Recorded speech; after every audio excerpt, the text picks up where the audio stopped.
911에 다급한 목소리로 신고 전화가 걸려왔습니다. 911 emergency? Yeah, I need an ambulance at 509 West Road. What's going on? My girlfriend, I think she's having a heart attack. Is she breathing? I don't know. 신고한 남성은 자신의 여자친구가 심장마비를 일으킨 것 같다는 신고를 했는데요. 경찰이 도착해서 본 사건 현장은 참혹했습니다. 집의 옷장문은 부서져 있었고 벽에는 피가 튀어 있었으며 사망한 여성은 눈도 감지 못하고 옷장 안에서 반나체 상태로 숨진 채 발견되었습니다.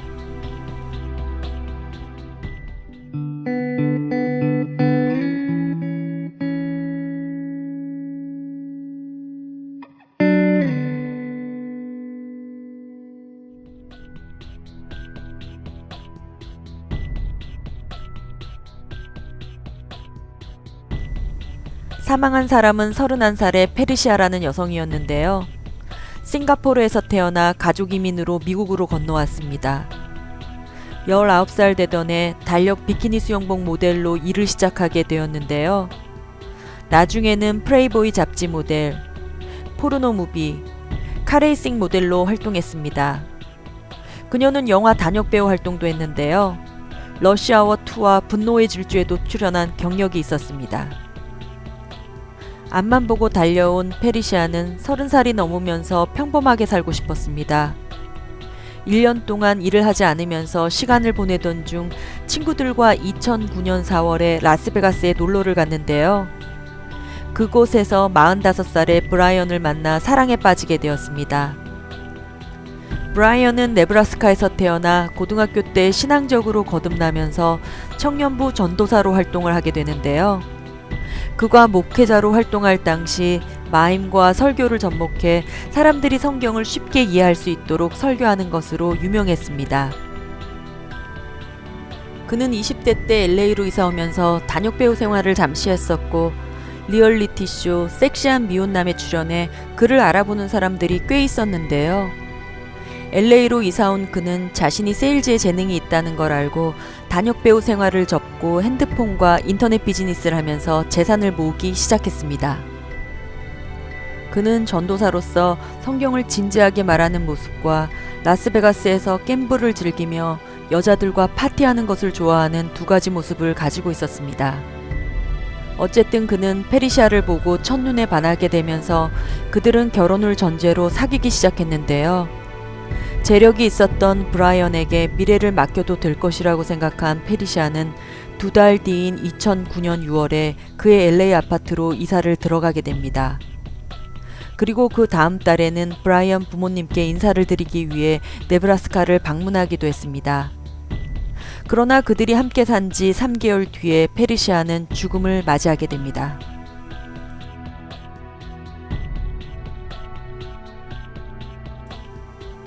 브라이언의 신고 전화를 받고 현장으로 출동한 경찰은 그의 첫인상이 좀 의아했다고 증언했는데요. 그는 침대에 걸터 앉아 고개를 숙이고 있었는데 슬퍼하거나 불안해하는 모습이 아닌 매우 침착하고 감정이 없는 사람처럼 보였다고 합니다. 경찰은 직감적으로 그를 의심했습니다. 페르시아가 사망할 때 집안에 함께 있었던 유일한 사람이었고 911 신고 전화를 한 사람이기 때문인데요. 경찰은 무슨 일이 있었던 거냐고 그에게 물었습니다. 왜냐하면 집안은 큰 몸싸움이 일어났던 것처럼 보였기 때문인데요. 브라이언은 자신들이 GHB라는 마약을 복용하고 거친 섹스를 즐겼다고 했습니다.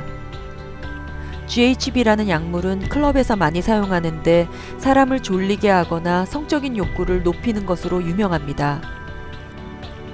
경찰은 그가 약물을 복용하고 이성을 잃고 페르시아를 죽였다고 추측했습니다. 페르시아가 병원으로 옮겨져 사망을 확정받고 1시간 뒤에 브라이언을 살인 혐의로 체포하게 됐는데요. 그는 살인뿐 아니라 거짓으로 증언한 죄까지 추가되었습니다. 그러나 그는 계속 무죄를 주장합니다. 경찰은 브라이언을 조사하면서 그가 페르시아의 과거를 듣고 살인을 하지 않았을까 추측하게 되는데요. 페르시아가 이사 들어오고 나서 그들은 많은 대화를 나누게 되었는데 특히 부모님께 페르시아를 소개하고 결혼 준비를 하는 과정에서 그녀가 포르노 배우였다는 사실뿐 아니라 그녀의 포르노 비디오는 온라인에서 쉽게 찾아볼 수 있었고 또한 약물을 주기적으로 복용한다는 사실이 그를 분노하게 했을 가능성이 컸습니다.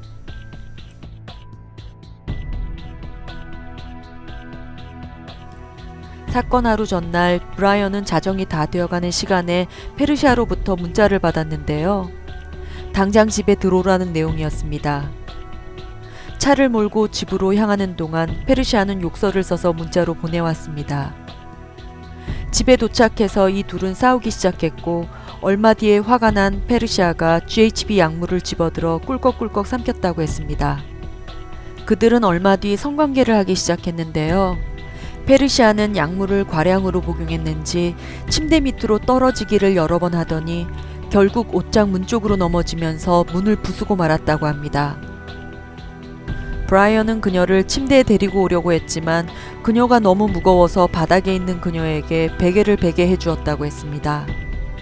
그 역시 너무 피곤해서 잠에 빠져들었고 새벽 6시 30분쯤 그녀가 발로 허우적대면서 주변의 것들을 차고 있는 소리에 깼다고 합니다.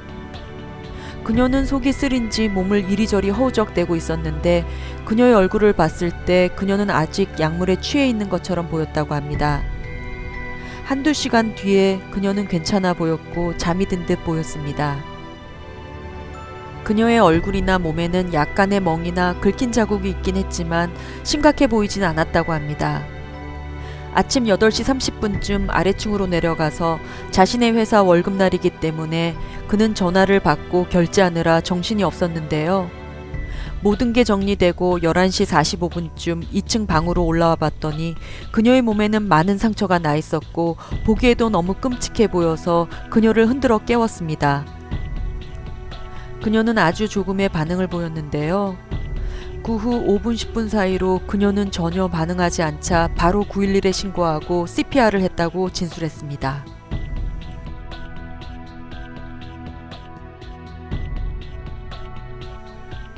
구급차가 도착했을 때 그녀는 사망해 있었는데요. PEA라는 조사를 한 결과 죽은 지 30분이 채 안 됐다고 밝혀졌습니다. 경찰은 사건 현장 세탁기 안에서 베개 커버와 침대 커버가 빨아져 있는 것을 발견하게 되는데요. 여전히 흐릿한 핏자국이 있었습니다. 그리고 사건 현장에 있는 커버 없는 베개와 침대에 묻은 핏자국과 일치했습니다. 왜 브라이언은 이렇게 급히 빨래를 한 걸까요? 경찰은 방안이 조금 정리되어 있다는 점과 빨래를 한 점을 미루어 브라이언을 더욱 의심하게 되었습니다. 또한 방 안에서 페르시아의 머리카락 뭉치를 발견하게 되는데요. 이는 브라이언이 그녀의 머리채를 잡고 끌고 다닌 것처럼 보였습니다. 조사 결과 그녀의 몸에는 320군데 멍이 보였고 수많은 상처가 있었는데 이를 그녀 혼자 만들었다고 하기에는 문제가 있어 보였습니다. 더군다나 그녀가 이렇게 많은 상처를 만들고 있을 때 아래층에 있었던 브라이언이 전혀 소리를 듣지 못했다는 증언도 신빙성이 없어 보였습니다. 전문가에 따르면 그녀의 다리에 난 상처는 다리를 접고 방어했을 때 난 상처로 보인다고 추측했는데요. 또한 혀가 심하게 훼손되어 있으며 등 쪽에 난 많은 상처는 누군가의 공격으로 생겼을 가능성이 높다고 했습니다. 게다가 그는 911에 전화하기 전과 후에 바로 자신의 사무실과 통화하면서 직원들의 월급을 결제했습니다. 사랑하는 여자친구가 죽음을 앞두고 있는 상황에서 그는 여전히 자신의 비즈니스에 집중했다는 것이 이해되지 않는다고 경찰은 증언했습니다.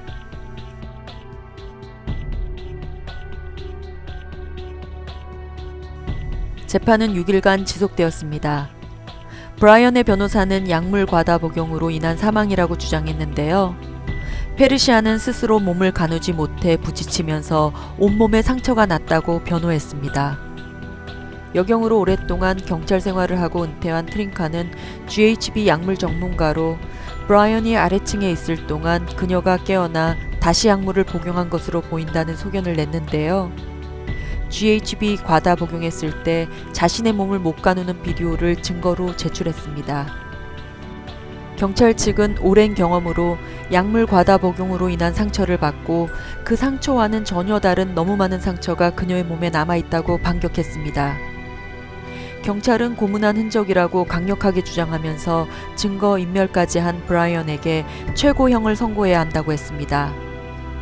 배심원들은 양쪽의 주장을 모두 듣고 재판의 결과를 발표했습니다.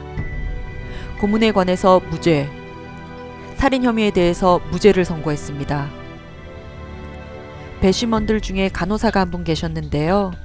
페리시아의 사진을 보고 모든 상처는 생채기 정도였으므로 그 상처가 고문이나 살해까지 가지 못했을 거라고 생각되며 살인으로 결론 짓기에는 결정적인 증거가 없다고 생각해 무죄를 선고했다고 했습니다. 배심원들은 지금까지 경찰이 제출한 증거로는 약물 과다 복용으로 인한 심장마비일 수 있다고 추정했습니다. 이 재판의 결과에 많은 사람들이 의문을 제기했지만 브라이언은 자유의 몸이 되었습니다. 그는 풀려난 후 LA 감옥에 초청을 받아 죄수들에게 설교를 하기도 했으며 다시 자신의 삶으로 돌아가 평범한 삶을 살고 있다고 합니다.